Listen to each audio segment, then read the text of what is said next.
जब भी हम अपने करियर, अपने फाइनेंस, अपने रिलेशनशिप, अपने हेल्थ या अपने स्पिरिचुअल ग्रोथ में सक्सेसफुल नहीं होते हैं तो बहुत इजी आंसर हमारे पास होता है टू ब्लेम अदर्स।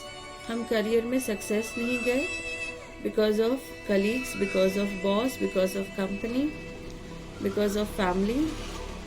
हम फाइनेंस में सक्सेसफुल नहीं हैं because of siblings, because of family, because of competitors. Relationship में सक्सेस नहीं गए because of mother-in-law, because of father-in-law, because of relatives, because of friends. So बहुत easy होता है to blame others. Remember, हम जब भी blame डालते हैं दूसरों पर, ये blame game जब हम खेलते हैं तो हम हमारी सक्सेस होने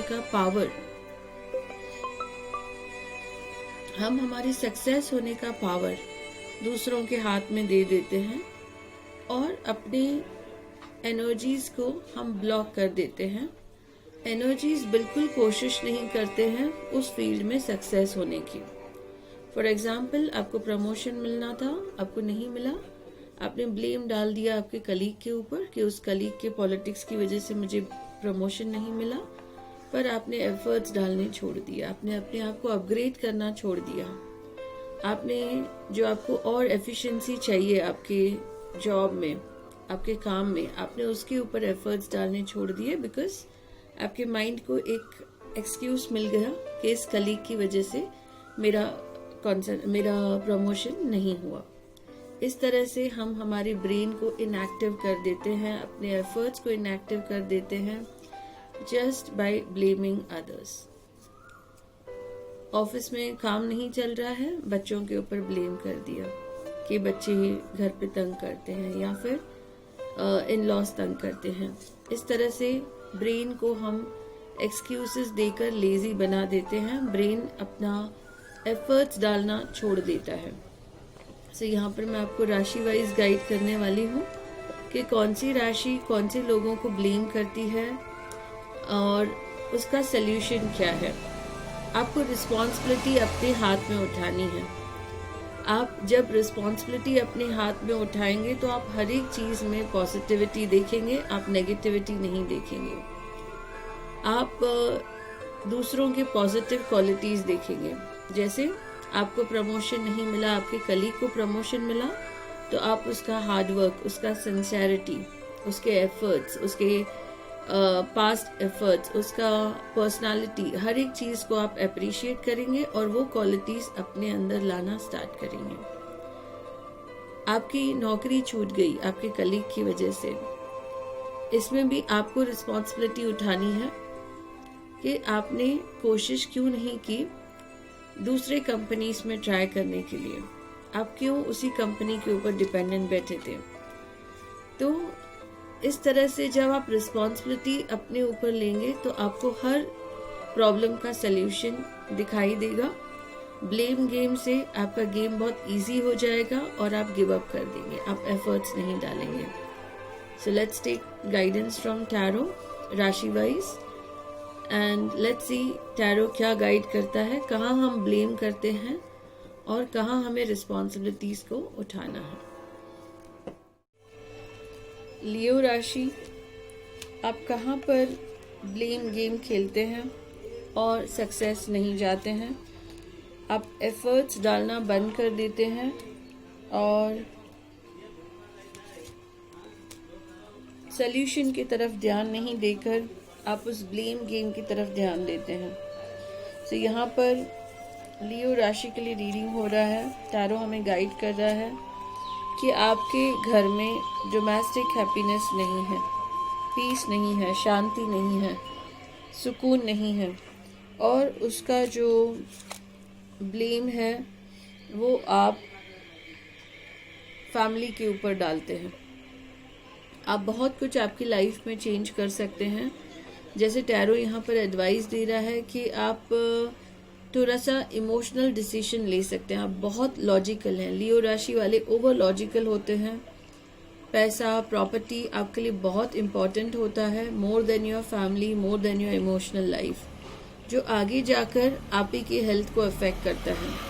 आपके लिए नेम, फेम, पावर बहुत इम्पोर्टेंट होता है और आपको अच्छा लगता है कि लोगों के लिए बहुत कुछ करें, लेकिन लॉन्ग रन में आप आपकी फैमिली लाइफ खो देते हैं। सो आपको बहुत बैलेंस वे में आपकी लाइफ जीनी है। यहाँ पर हमें टैरो गाइड कर रहा है कि आपको अपने आप को ट्रांसफॉर्म करना है, आपको अपने आप को चेंज करना है। एग्जाम्पल, आप 9 to 5 आपके करियर को, आपके सोशल लाइफ को दे सकते हैं, बट आफ्टर 5-6 PM आपको 100% टाइम आपके फैमिली को देना है, ना कि उन्हें ब्लेम करना है घर पे पीस के लिए नहीं, घर पे अगर आपको सुकून नहीं मिल रहा है। यहाँ पर आप आपके घर को भी ब्लेम करते हैं। मे बी आपका घर आपको लगता है कि रॉन्ग लोकेशन पर है, रॉन्ग प्लेस पर है, या ऑफिस से दूर है, या आप घर पर नहीं रह रहे हो, आप घर से दूर रह रहे हो, तो आप वहाँ भी ब्लेम कर रहे हो। तो आपको उसका सल्यूशन निकालना है। आपको थोड़ा सा आपका करियर सेक्रीफाइस करना है। लियो राशि वालों को अगर आपको आपकी फैमिली के साथ रहकर कुछ लो इनकम जॉब मिलती है या आपका बिजनेस थोड़ा सा कम हो जाता है, इट्स फाइन, बिकॉज आपके लिए इमोशनल लाइफ बहुत इम्पॉर्टेंट है।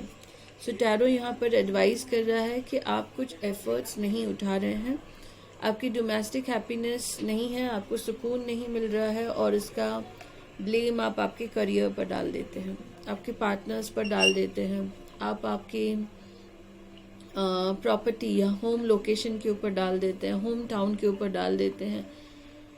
तो आपको ये ब्लेम गेम को कम करना है और सल्यूशन ढूंढना है कि कैसे आप आपकी डोमेस्टिक हैप्पीनेस को बढ़ा सकते हैं, कैसे आप सुकून पा सकते हैं, कैसे आप अपने पेरेंट्स को खुश रख सकते हैं, स्पेशली अपनी मदर को खुश रख सकते हैं, कैसे आप आपके जो प्रॉपर्टी है उसको सेफ रख सकते हैं। तो आपको आपके करियर को ब्लेम नहीं करना है, आपके थिंकिंग को ब्लेम नहीं करना है कि मेरी थिंकिंग ऐसी है, पर आपको सल्यूशन की तरफ काम करना है। आपको 100% लॉजिकल नहीं होना है, 50% लॉजिकल, 50% इमोशनल। आपको आपकी इमोशनल लाइफ को भी बहुत इम्पोर्टेंस देना है, आपको आपके फैमिली लाइफ को भी बहुत इम्पोर्टेंस देना है, और अपने आप को ट्रांसफॉर्म करना है। आप अगर लियो राशि वाले बेसिकली अगर हीलिंग जॉब में होते हैं तो उनकी लाइफ में बहुत प्रॉब्लम्स आते हैं। आप अकल्ट लाइफ में है अगर, तो आपके लाइफ में बहुत प्रॉब्लम्स आते हैं, बिकॉज चौथा घर जो होता है आपके एस्ट्रोलॉजी चार्ट में वो सुकून का रहता है। सो एस्ट्रोलॉजी, अकल्ट या फिर